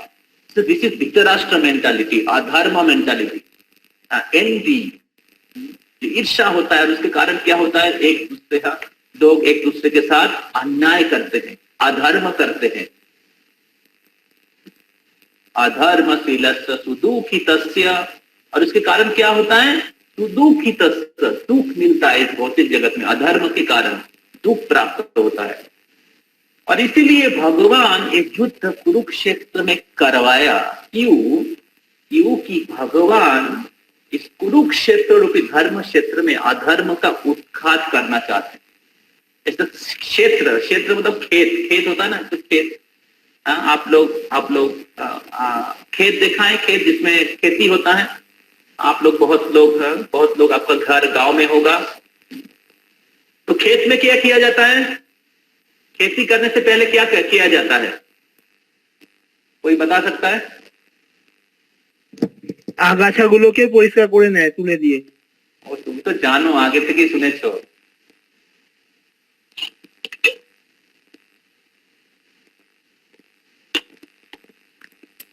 हाँ, थैंक यू। तो खेती करने से पहले क्या होता है, बीज बोने से पहले क्या होता है, उसको क्या बोलते हैं, हल से जोता जाता है। और उस समय क्या किया जाता है, उसमें जितने भी खरपतवार होता है, जितने भी पत्थर कंकर ये सब होता है, उसको क्या होता है, निकाल के फेंका जाता है। बीज बोने के पहले ये सब किया जाता, नहीं तो बीज उसको सही तरीके से उसका ग्रोथ नहीं होगा। उसी प्रकार इस कुरुक्षेत्र रूपी धर्म क्षेत्र में भगवान इस युद्ध का आयोजन किया है कि इस धर्म क्षेत्र में, कुरुक्षेत्र रूपी धर्म क्षेत्र में भगवान धर्म का बीज बोने वाले हैं। युधिष्ठिर महाराज जैसे महान धर्मराज को राजा बनाने के द्वारा धर्म का स्थापना करना चाहते हैं, और भगवान कौरव रूपी अधर्मों को उत्खात करना चाहते हैं। तो इसलिए ये धर्म क्षेत्र कुरुक्षेत्र, धर्म क्षेत्र कुरुक्षेत्र को कुरुक्षेत्र शब्द व्यवहार किया गया है, क्योंकि धर्म का स्थापना करना चाहते हैं भगवान, और धर्म का स्थापना करने के लिए अधर्मों को उत्खात करना चाहते हैं।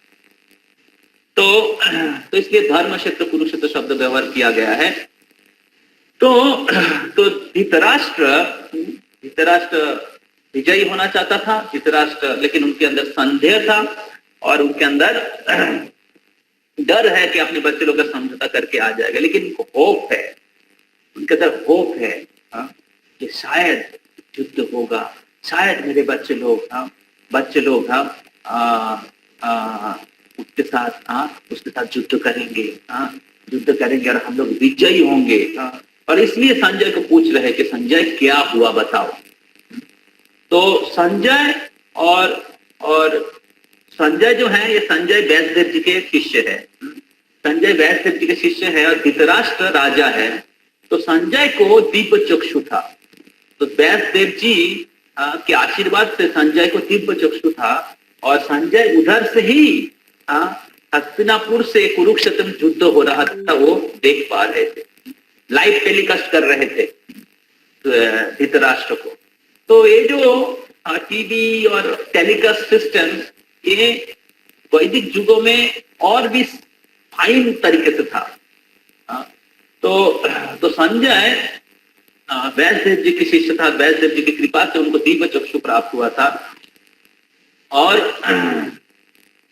संजय धृतराष्ट्र को बता रहा था और धृतराष्ट्र संजय को पूछा था। ये भागवत गीता का पहला शुरुआत है। तो और पहला श्लोक धृतराष्ट्र संजय को बोल रहे हैं। आगे चलते हैं। तो पहला जो हम लोग चर्चा किए हैं कि पहला 1 नंबर श्लोक से लेके 11 नंबर श्लोक है सेटिंग द सीन। तो सेटिंग द सीन हम लोग आगे चलते हैं। तो श्लोक नंबर 3, पश्येतान पांडुपुत्रान। मैं कुछ श्लोक आप लोगों को पढ़ने के लिए बोलूंगा, तब आप लोग पढ़िएगा, ठीक है? तो नहीं तो मैं करूंगा तो थोड़ा सा फास्ट चलेगा। पश्येतां पांडुपुत्राणाम आचार्य महितां चमू व्युधां ध्रुपद पुत्रेण तब शिष्येन धीमता। अनुवाद: O my teacher, behold the great army of the son of Pandu, so expertly arranged by your intelligent disciple of son of Drupada. तो ये श्लोक बहुत इंपॉर्टेंट है, ये 3rd श्लोक है गीता का। तो इधर दुर्योधन कह रहे हैं द्रोणाचार्य को। तो द्रोणाचार्य जो था, he was the commander in chief of दुर्योधन's army। तो वो कह रहे हैं कि पश्येतान पांडुपुत्राणाम। पश्येतान मतलब देखना, देखिए पांडुपुत्र की सेना को देखिए। आचार्य महिताम चाहू, हे आचार्य, हे द्रोणाचार्य, पश्येतान देखिए पांडुपुत्र की सेना को देखिए, जिसका रचना किए हैं Dronacharya, great diplomat, wanted to point out the defect of Dronacharya, the great Brahmana commander-in-chief. Dronacharya has some political quarrel with Drupada. So, O my teacher, behold the great army of the son of Pandu, so expertly arranged by the intelligent disciple, the son of Drupada. So, Drupada tabo shishyena dhimata. तो आपके जो शिष्य हैं और ध्रुपद के पुत्र आपके शिष्य, ये जो सैन्य का सज्जा ये आपके शिष्य ध्रुपद के पुत्र ने किया। तो ये पहला चीज दुर्योधन द्रोणाचार्य को कह रहे हैं। और इस प्रकार द्रोणाचार्य को कहना चाहते हैं दुर्योधन कि आपने गलती किया है। कैसे? कि आपने ये ध्रुपद के पुत्र को आपने शिक्षा दिया है। तो ध्रुपद के साथ द्रोणाचार्य का मतलब क्या बोलते हैं, बचपन का क्या बोलते शत्रुता थी। तो ध्रुपद और ये द्रोणाचार्य एक ही गुरुकुल में पढ़ाई करता था। और और द्रोणाचार्य बहुत गरीब था। तो ध्रुपद और द्रोणाचार्य के अंदर बहुत मित्रता थी। और ध्रुपद ने कहा था कि मैं राजा के पुत्र हूं और जब मैं राजा बनूंगा तो मैं मेरा आधा राज्य आपको दे दूंगा। और गुरुकुल लाइफ खत्म हो गया, दोनों पास आउट हो गए, तो ध्रुपद राजा बन गया। और द्रोणाचार्य बहुत गरीब था, तो द्रोणाचार्य ध्रुपद के पास गया कि आप मेरे मित्र, आपने मेरे को वचन दिया था कि आप मेरे को मदद करेंगे। और जब द्रोणाचार्य इस प्रकार गए तो ध्रुपद ने उसको बहुत मजाक उड़ाया। बोले मित्रता किस में होता है? समान में, इक्वल में मित्रता होता है। और कहा मैं राजा और कहा आप गरीब ब्राह्मण। आप बामुन होके चाँद पकड़ने के लिए सोच रहे हैं, तो ऐसे उनको अपमान किया। वो भूल गए उनके वचन के बारे में। और जब ध्रुपद ने ऐसा किया तो द्रोणाचार्य बहुत क्रोधित हो गए और उन्होंने क्या बोलते हैं, उन्होंने पन लिया कि ध्रुपद को मैं परास्त करूंगा। ध्रुपद को मैं परास्त करूंगा। हालांकि द्रोणाचार्य ब्राह्मण था, लेकिन उस समय ब्राह्मण से क्षत्रिय बन गया। ये ध्रुपद से रिवेंज लेने के लिए, ध्रुपद से क्या बोलते हैं उसको, उसका बदला लेने के लिए, ध्रुपद से बदला लेने के लिए उन्होंने ब्राह्मण से क्षत्रिय बन गए। क्षत्रिय धर्म का क्या बोलते हैं, क्षत्रिय और चरिका, युद्ध नीति का सब शिक्षा प्राप्त किए। और इस प्रकार द्रोणाचार्य हालांकि ब्राह्मण है लेकिन क्षत्रिय बन गए। तो जनरली ब्राह्मण लोग युद्ध नहीं करते, लेकिन द्रोणाचार्य युद्ध सीखे और युद्ध विद्या प्राप्त की और बहुत एक्सपर्ट बने ध्रुपद को परास्त करने के लिए।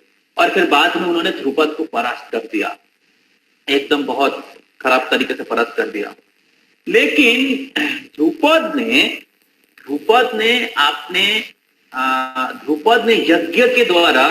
यज्ञ करने के द्वारा एक पुत्र प्राप्त किए थे।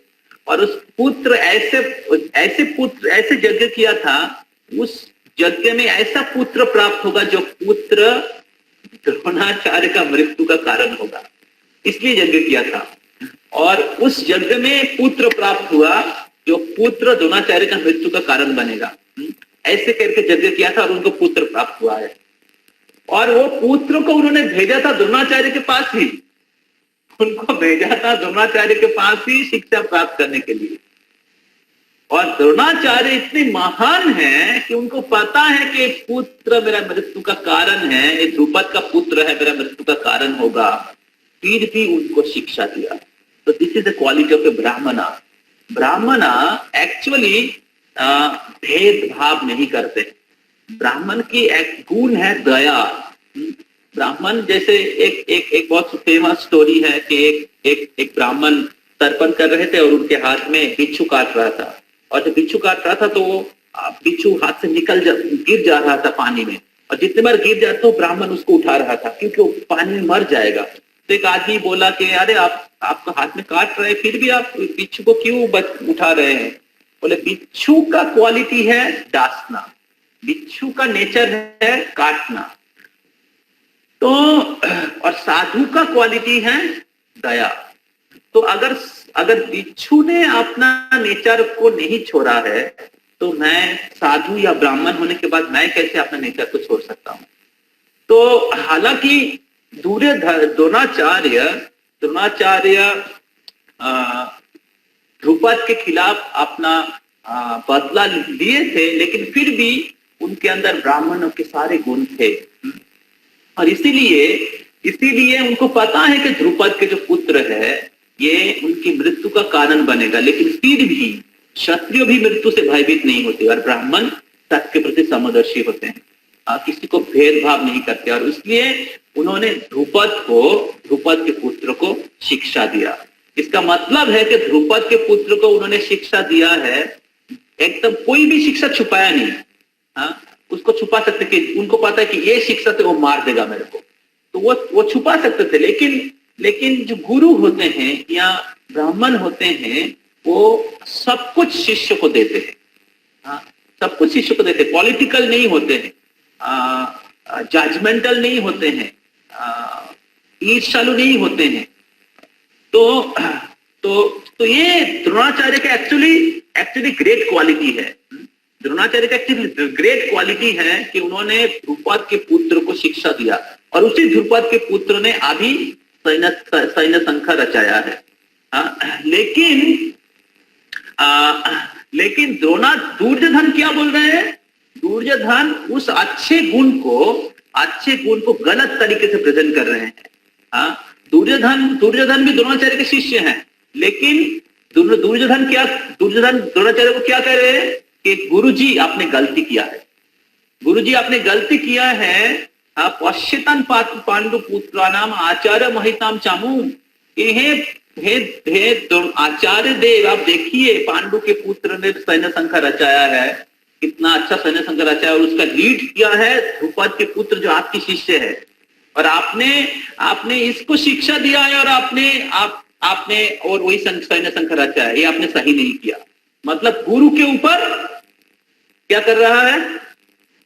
गुरु के ऊपर कोई बोल सकता है गुरु के ऊपर क्या कर रहा है? Anybody can say? गुरु के ऊपर गुरुगिरी। हाँ, थैंक यू। गुरु के ऊपर गुरुगिरी कर रहा है, तो गुरु के ऊपर गुरुगिरी कर रहा है। तो द्रोणाचार्य हालांकि पांडवों के पक्ष नहीं लिए थे, उसके पीछे दूसरा कारण है, हम लोग का भी दूसरे समय बताएंगे कैसे, इसलिए भीष्मदेव और द्रोणाचार्य पांडव के पक्ष क्यों नहीं लिए। हालांकि वो लोग तो भगवान के भक्त हैं, द्रोणाचार्य और भीष्मदेव दोनों भगवान के भक्त हैं, लेकिन दुर्भाग्य से उन्होंने कौरवों का पक्ष लिया।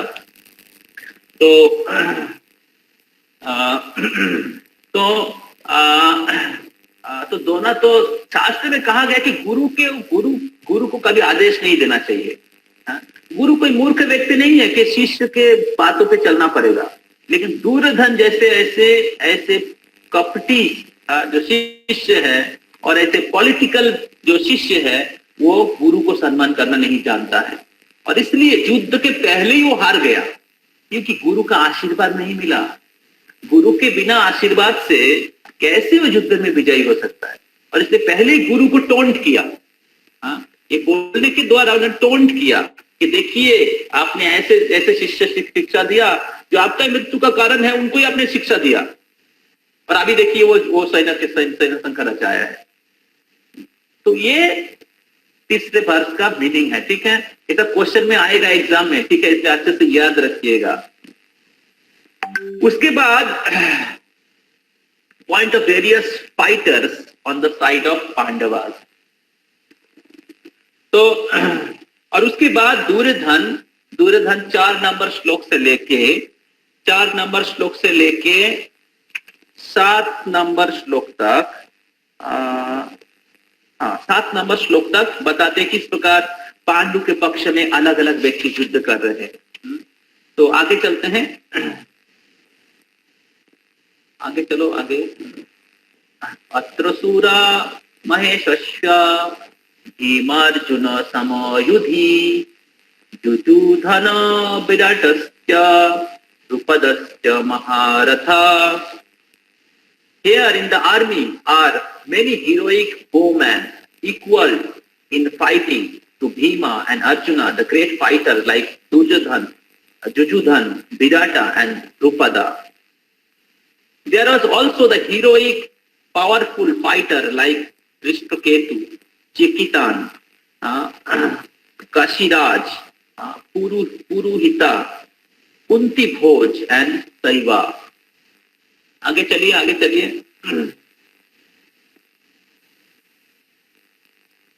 तो इस प्रकार दुर्योधन, आगे चलिए।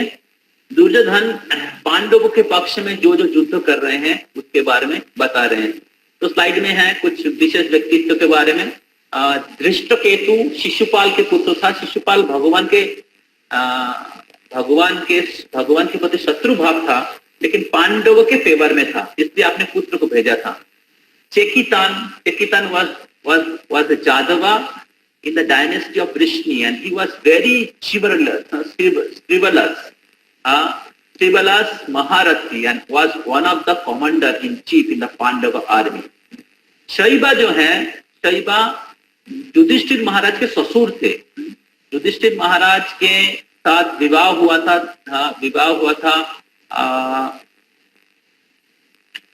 देवी का, तो जो शैबा का पुत्री थी, और उन्होंने युद्ध में पांडव के पक्ष में युद्ध में भाग लिया था। तो इस प्रकार 7 नंबर श्लोक तक वो पांडव के पक्ष में जो युद्ध किया है उसके बारे में वर्णन करते हैं। और फिर 7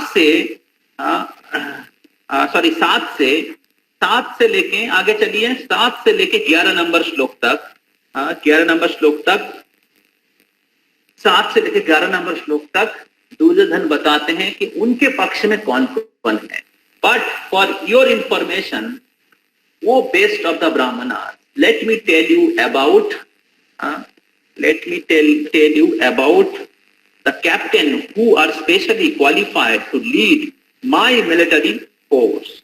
There are personalities like Bhishma, Karna, Kripa, Ashwatthama, Vikarna, and the son of Somadatya called Bhurishrava, who are always victorious in battle.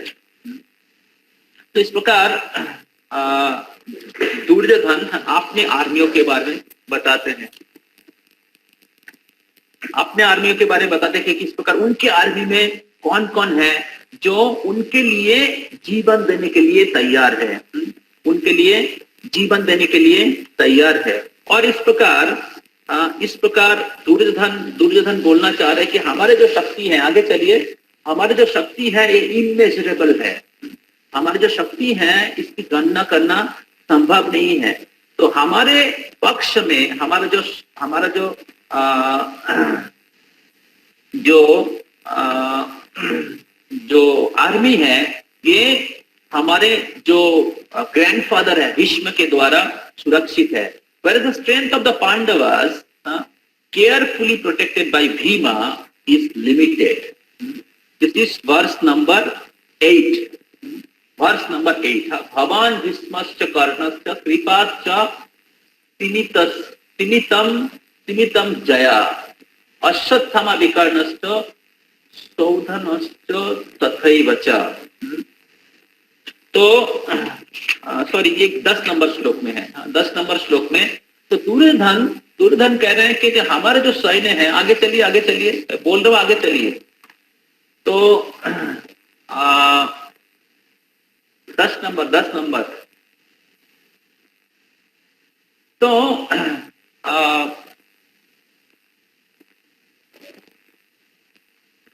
तो दुर्योधन कह रहे हैं कि हमारे जो आर्मी, इसका शक्ति बहुत विशाल है और ये भीष्मदेव के द्वारा सुरक्षित है। और इस प्रकार वो कहना चाहता है आप टेंशन मत लीजिए, उनके गुरु को कह रहे हैं आप टेंशन मत लीजिए, भीष्मदेव के द्वारा सुरक्षित है। और इनकी जो पांडव के जो सैन्य संख्या है, ये भीम के द्वारा सुरक्षित है। वो उतना ज्यादा शक्तिशाली नहीं है। और इस प्रकार भीम के साथ जो दुर्योधन के जो बचपन के शत्रुता है वो निकल के आ रहा है। भीम के साथ दुर्योधन किस प्रकार भीम के प्रति ईर्ष्यालु है, वो इस श्लोक में व्यक्त किया है। तो Duryodhan was always envious of Bhima because he knew perfectly well that if he should die at all, he would only be killed by Bhima. But at the same time, he was confident of his victory on account of presence of Bhishma, who was far superior general. His conclusion that he would come out of the battle victorious was well ascertained. तो दुर्योधन को पता था कि अगर वो किसी भी तरीके से उसका मृत्यु होगा, वो भीम के द्वारा ही होने वाला है। उनको पता है भीम का शक्ति, और बचपन से भीम के साथ बहुत ईर्ष्यालु है। भीम को विष पिलाया था, आपको पता है, भीम विष पिलाया था, तो विष पिला के गंगा में फेंक दिया था, और लंगाम से भीम पाताल लोक में चले गए, तो पाताल लोक में नाग लोग उनको प्राप्त किए और नाग लोग उनको क्या बोलते हैं 10,000 हाथी का बल प्रदान किए। और भीम 10,000 हाथी का बल प्राप्त करके वापस आ गया। तो भीम के प्रति बहुत ईर्ष्यालु थे और इसलिए इधर भीम के प्रति अपना ईर्ष्या व्यक्त कर रहे हैं और के भीम का जो शक्ति है वो सीमित है, लेकिन हम लोगों का शक्ति है क्योंकि हम लोग दुर्योधन के द्वारा, भीष्मदेव के द्वारा सुरक्षित है, हमारा विजय होगा। इस प्रकार दुर्योधन जो है अपने द्रोणाचार्य का अपने आर्मी के बारे में बताते हैं। All of you must now give full support to grandfather Bhishma as you stand at your respective strategic point on entrance into the phalanx of army। और इस प्रकार दुर्योधन सबको बोल रहे हैं कि आप अपना पूरा सपोर्ट भीष्मदेव को दीजिए।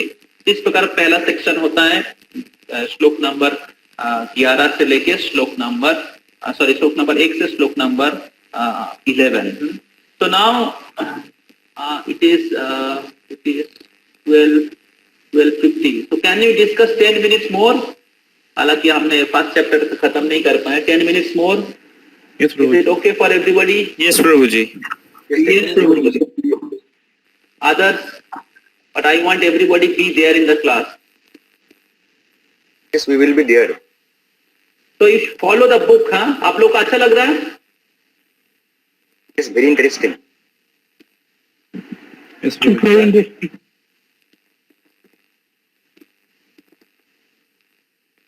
Okay. Now next verses 12 to 19. 12 to 19. The different armies, the different commander of armies, they will blow their council। वो अपने शंख बजाएंगे। तो वो वर्णन किया गया है 12 से लेके 19 नंबर श्लोक तक।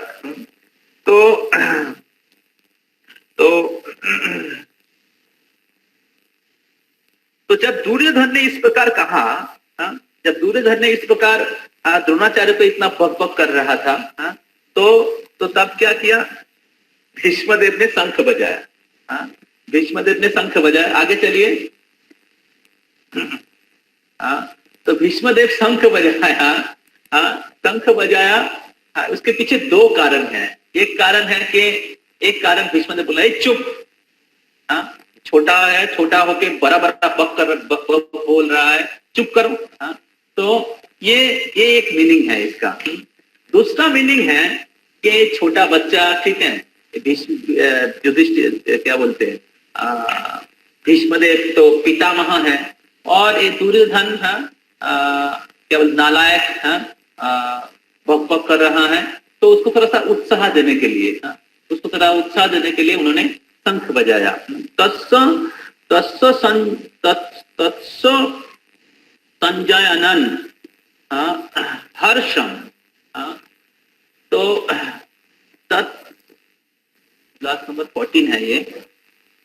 तो हर्ष प्रदान करने के लिए कुरुवृद्ध पितामह भीष्मदेव, कुरुवृद्ध पितामह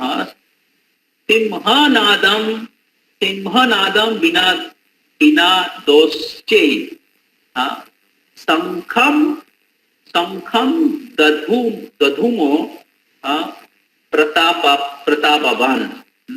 Then Bhishma, the great valiant grandsire of the Kuru dynasty, the grandfather of the fighter, blew his conch shell very loudly, making a sound of roar of lion, giving Duryodhan pleasure।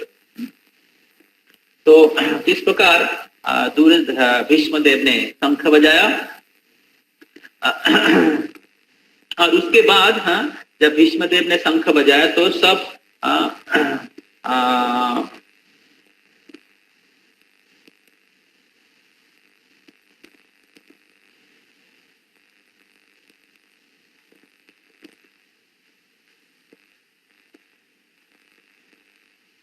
और फिर क्या हुआ, बाकी सब लोग अलग अलग यंत्र, अलग अलग क्या बोलते, कैटल ड्रम, बगल्स, ट्रम्पेट, कॉन्सेल, सब लोग बजाना शुरू किए।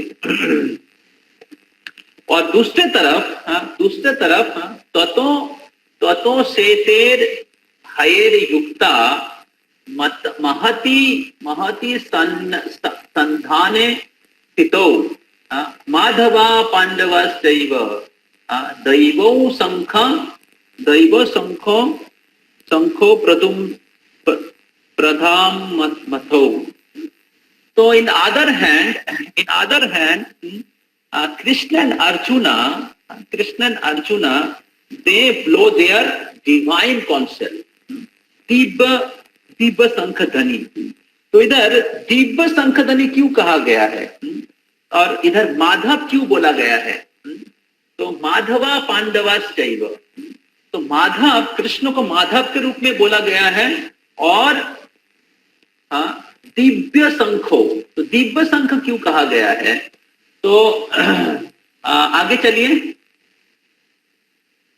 आगे वाला। तो कृष्ण के शंख का नाम है पंचजन्य, अर्जुन का शंख का नाम है देवदत्त्य, युधिष्ठिर महाराज अपना शंख बजाया अनंत विजय। 15 से 18 नंबर श्लोक में है, ये अलग अलग व्यक्ति लोग। भीम ने अपना शंख बजाया, उसका नाम है पौंड्र। नकुल का शंख का नाम है सुघोषा और सहदेव का शंख का नाम है मणि पुष्पपाल। तो इस प्रकार सभी लोगों ने अपना दिव्य शंख बजाया है। तो जब कृष्ण, अर्जुन, युधिष्ठिर, सब लोग दिव्य शंख बजाया है, तो तब क्या हुआ, पांडव के जो हृदय है, पांडव के हृदय, उनके दिव्य शंख ध्वनि श्रवण करके पांडव के हृदय shattered, hearing the great divine sound of the counsel of Krishna and the Pandavas. They became very very frightened. So why Divya Shankha use किया गया है?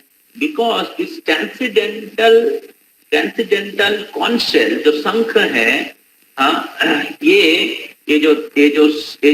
जो शंख है, ये धर्म का प्रतीक है, धर्म का प्रतीक है। और इस दिव्य शंख जब बजा तो कौरवों के हृदय में भय उत्पन्न हुआ।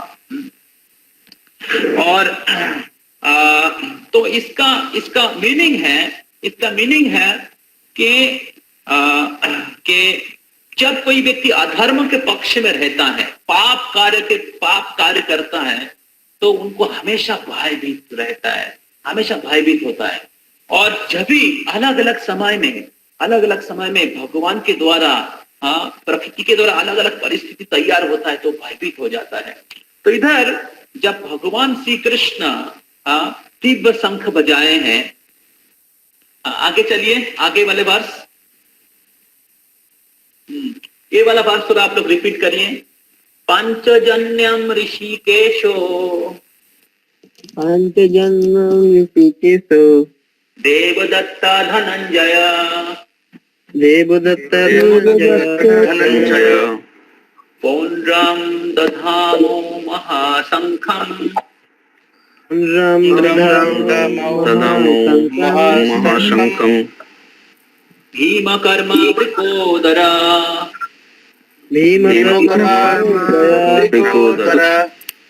तो इस प्रकार ऋषिकेश, कृष्ण का एक नाम है ऋषिकेश, उन्होंने पांचजन्य बजाया। देवदत्त धनंजय, अर्जुन का नाम है धनंजय। देखिए एक ही शब्द का बहुत महत्वपूर्ण मीनिंग है, लेकिन क्योंकि हम लोग एक क्लास में कर रहे हैं इसलिए डिटेल्स नहीं बता पा रहे, but you should read it. Krishna Arjun के नाम क्यों धनंजय हुआ?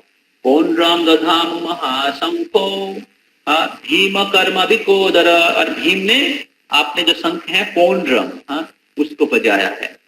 तो जब कृष्ण, तो ये सारे महान व्यक्तियों ने शंख बजाया, तो कौरवों के हृदय में भय उत्पन्न हुआ। तो जब कोई व्यक्ति अधर्म के साथ रहता है, हमेशा भयभीत होता है। और दूसरे ओर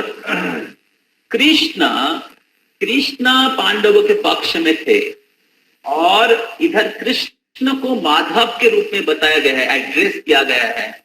माधव, तो माधव शब्द का अर्थ है लक्ष्मी देवी के पति, the husband of goddess of Fortune, that is the meaning of Madhav.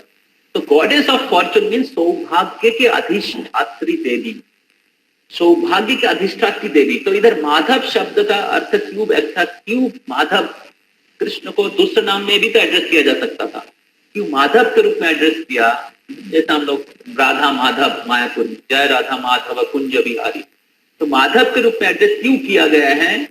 इसलिए किया गया है कि कृष्ण जिधर है उधर धर्म है, और जिधर धर्म है उधर विजय सुनिश्चित है। तो हमारा जो सेकेंड चैप्टर का सेकेंड सेक्शन है 12 to 19 का एसेंस है वेयर कृष्ण स्टैंड देयर धर्म स्टैंड, एंड वेयर धर्म स्टैंड देयर फॉर्चून, सौभाग्य उधर रहता है और उधर विजय होता है। तो इस प्रकार कृष्ण अपने शंख ध्वनि के द्वारा अर्जुन की या पांडवों की विजय घोषणा कर रहे हैं, पांडवों की विजय घोषणा कर रहे हैं। तो जिधर धर्म रहेगा उधर विजय होगा। तो इसलिए अगर हम लोग भगवान के साथ रहेंगे तो हमारी विजय होगा। सो देयरफॉर इट इज, आगे चलिए, it is much greater to be on the side of Krishna, to be on the side of Krishna than becoming great in this world. Because you may be great in this world, but after some time you lose your everything. Like Ravana was great, but he was fighting against Rama. Similarly, Hiranyakashipu was great. He was controlling all the demigods. सारे देवता को नियंत्रण कर रहे थे, लेकिन क्या हुआ? सब कुछ खत्म हो गया। भगवान नरसिंहदेव प्रकट होके उनको हत्या की गई।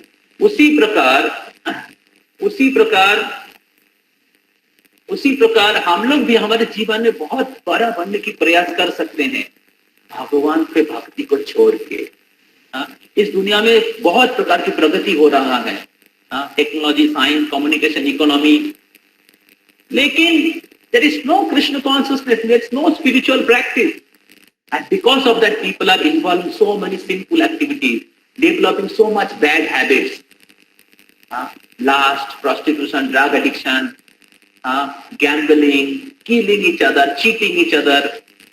So why such quarrel and hypocrisy is happening?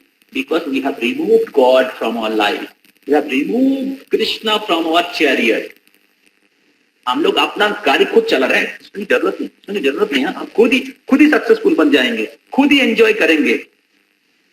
And because of this type of mentality, like Duryodhana का मेंटालिटी इस प्रकार था, कृष्ण की जरूरत नहीं, हम खुद एंजॉय करेंगे, पांडवों की जरूरत नहीं है, बदमाश है वो लोग। तो जब हमारे इस प्रकार के चीटिंग मेंटालिटी रहता है, जैसे फॉक्स के जैसा, फॉक्स होता है, लायन होता है। फॉक्स बहुत चालाक होता है, सोचता है मैं बहुत पंडित हूं, मैं बहुत चालाक हूं, लेकिन वो दुष्ट है, धूर्त है। तो जब हम लोग इस धूर्त मेंटालिटी रहेगा, चीटिंग करके हम लोग बड़ा होना चाहते हैं भगवान की आश्रय छोड़ के, तो तब क्या होता है? हम लोग हमारे जीवन में हार जाते हैं। हमारी सफलता ज्यादा दिन तक टिकेगा नहीं, 1 साल, 2 साल, 30 साल, 40 साल, ultimately you have to lose your everything. तो इसलिए ये बहुत महत्वपूर्ण है। We take shelter of dharma, we take shelter of dharma. तो भाई we can take shelter of dharma by taking shelter of Krishna, because Krishna is the supreme personality of Godhead. Krishna परम पुरुषोत्तम भगवान है, और धर्म क्या है? भगवान के दिया हुआ आईन, भगवान के दिया हुआ लॉ, वो है धर्म। तो धर्मम तो साक्षात भगवत प्रणीतम।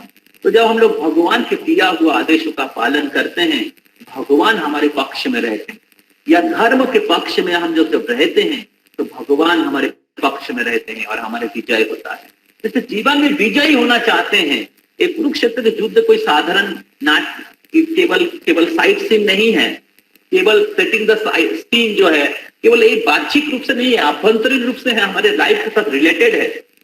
अगर हम लोग जीवन में विजयी होना चाहते हैं तो कृष्ण के साथ होना चाहिए, जिस प्रकार पांडव लोग थे। तो कुरुक्षेत्र के युद्ध के पहले ही युद्ध की सिम्टम आ रहा था। जैसे युद्ध जीतने से पहले, बीमार होने से पहले बीमारी का सिम्टम आता है, कोरोना का सिम्टम आता है, उसी प्रकार युद्ध के विजय होने से पहले विजय की सिम्टम आ रहा था। By this transcendental sound made by Krishna and Arjuna and others. तो इस प्रकार blowing those different conchshells become uproarious, vibrating both in the sky on the earth and shattering the hearts of the son of Dhritarashtra। तो उनको सुन के उनके भयभीत हो गए और उनको समझ में आ रहा है तो युद्ध शायद हार जाएंगे। तो जब भगवान के खिलाफ रहेंगे हमेशा भयभीत रहेगा, भयभीत कंस हमेशा भयभीत था। हालांकि सबको नियंत्रित कर रहा था, लेकिन भय था कि देवकी के अष्टम गर्भ के पुत्र मेरे को मार देगा। उसी प्रकार अगर हम लोग धर्म के खिलाफ रहेंगे, अधर्म के जीवन में अधर्म का पालन करेंगे, हमेशा भय रहेगा, अरे शायद मृत्यु हो जाएगा, अरे शायद मेरा कर्मफल हो जाएगा, और ऐसा ही होता है। लेकिन भगवान के भक्त लोग अभय होते हैं, भगवान के भक्त लोग निर्भय होते हैं, अकुतो भय होते हैं। परीक्षित महाराज का नाम है अकुतो भय, क्योंकि भगवान उनको रक्षा करते हैं। तो इसलिए जीवन में अगर सुरक्षित रहना चाहते, जीवन में विजयी होना चाहते, तो भगवान के आश्रय लीजिए। और भगवान के आश्रय कैसे ले सकते हैं? भगवत गीता के आदेशों का पालन करने के द्वारा। भगवान के आश्रय कैसे ले सकते हैं? भक्तों की आश्रय लेने के द्वारा। भगवान के आश्रय कैसे ले सकते हैं? भगवान के आश्रय कैसे ले सकते हैं? भगवान के नाम, हरे कृष्णा कृष्ण कृष्ण हरे हरे, हरे राम राम राम हरे हरे। भगवान के नाम का आश्रय लेने के द्वारा एक कलियुग के युग धर्म है। हरे कृष्ण महामंत्र कलियुग के युग धर्म है, और ये हरे कृष्ण महामंत्र के द्वारा ये संकीर्तन यज्ञ का अनुष्ठान होता है, और जिसका स्थापना करने के लिए कृष्ण स्वयं आए हैं चैतन्य महाप्रभु के रूप में। सारे विश्व में एक गीता के एप्लीकेशन दिया है। गीता का एप्लीकेशन कैसे करना है, गीता को कैसे प्रैक्टिस करना है, चैतन्य महाप्रभु खुद सिखाया है। और इस प्रकार कृष्ण नाम का जप करिए, आपके वर्किंग लाइफ, आपके क्या बोलते स्टडी लाइफ के साथ साथ chant Hare Krishna, take association of devotee and read Bhagavad Gita, thus make your life sublime and successful. Thank you all very much. I hope all of you enjoyed whatever we have discussed. I am sorry because I have not able to fully complete, but I hope that I have done some justice for all of you. क्योंकि मैं खत्म कर देता तो लेकिन आप लोगों को कुछ समझ में नहीं आया होगा, और जितना मैंने थोड़ा सा एक्सप्लेन किया वो मैं एक्सप्लेन नहीं कर पाया, तो कर पाता अगर मैं थोड़ा सा, क्योंकि पहले फर्स्ट चैप्टर का जो बचा हुआ ओवरव्यू का थोड़ा बचा हुआ पार्ट था वो भी हमने चर्चा किया, इसलिए थोड़ा फर्स्ट चैप्टर कंप्लीट नहीं हुआ। नहीं तो कंप्लीट हो जाता आज, मोस्टली कंप्लीट हो जाता, लेकिन I hope all of you enjoyed and we have discussed some important point.